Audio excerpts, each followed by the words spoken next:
Hello, my name is Heidi Rautalahti, and on behalf of our team, I am presenting on fluid roles for close-knit gaming, households playing digital games. First off, here I am sharing with you briefly our study results, which we present as a five-stage dynamic cycle of gaming interactions in households.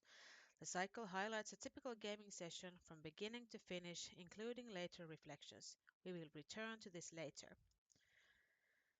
Whether families gathering for a game night, couples teaming up in cooperative play, or roommates competing head to head, gaming often takes place in co-located settings. We examined how households play digital games among 20 interviewees coming from varied and familial households. Our study focused on interactions, examining how gaming influences daily household dynamics. In this work, we use the term household to describe diverse living arrangements within a shared space. The term household is a distinct concept that refers to a broader setups where individuals live together regardless of their relationship. This includes roommates, extended family members, or unrelated individuals sharing a common space. As such, gaming in households should not be studied as an isolated activity, but as a part of the ongoing interactions within the household. This means examining what happens during gameplay, but also before and after, how members come together, interact, and transition back to their routines. These notions are reflected in our first research question: how do households initiate, maintain, and conclude game sessions? And secondly, how do games influence daily household dynamics? From the interviews and following thematic analysis, we compiled a dynamic cycle of gaming interactions in households framework that outlines multi-directional stages that capture a typical household gaming session. We present results in these themes described by the interview narratives as a cyclical and temporal process. The five stages include how a game session is initiated, the household momentum, balancing responsibilities and routines, how the household members evaluate continuing gaming, evaluating initiation for a game session, including navigating solo and shared play moments. How roles within a game session change. The active and passive agents in game session, including role transition between active and passive agents. The conversations and actions elicited during gameplay, the gaming interactions beyond play, describing how gaming sparks conversation and extends enjoyment. And finally, how the household reflects on the session afterward, describing how households gain understanding and closeness through gaming. You may read the entire results and stages description from our paper.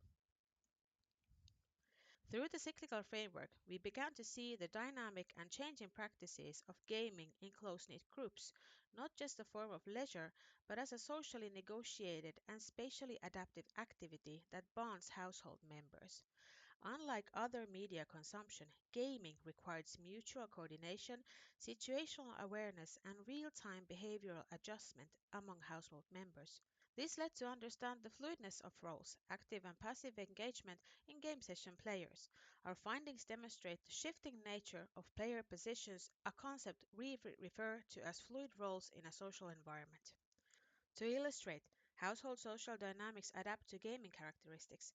Players repurpose single-player games into shared experiences to facilitate group interactions and enjoyment. This was achieved by taking turns playing or engaging as spectators. One interviewee described how the game of Call of Duty was played side by side, players discussing tactics together, turning a traditionally single player experience into a shared one. Notably, by uncovering the dynamic cycle of gaming within household dynamics, one role stands out as particularly influential: the gamer host. The gamer host, as we call this profile, affords a social incentive and motivation for players to play games.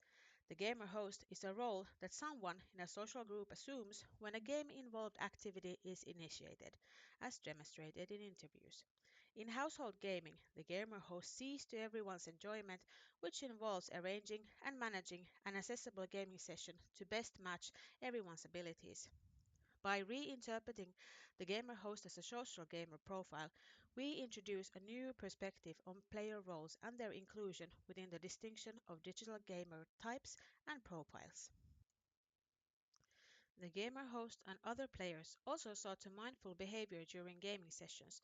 We observed that gaming etiquette often emerged in households to ease social negotiations around gaming. This etiquette defined polite behavior, including understanding convenient gaming times, spaces, and game-specific needs.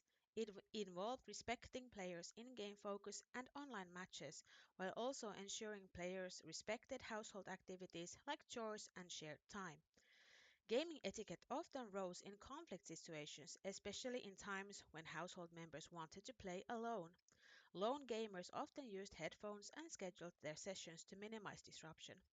In group gaming sessions, cheering, offering tips, and game-related conversations were encouraged. So our main takeaways are: the dynamic cycle of gaming interactions in household showcases the temporal and everyday practices of gaming in households. By observing the changing practices and agency of players, fluid roles become evident in group gaming sessions. The distinctive role of the gamer host stands out as a new social gaming profile in digital gaming. And gaming etiquette is formed in group gaming, easing conflict and mindful decorum, providing implications for game design. And we advocate a media-centric social approach is essential when studying the usage of socially engaged media like games. Please see our paper for further details. Thank you.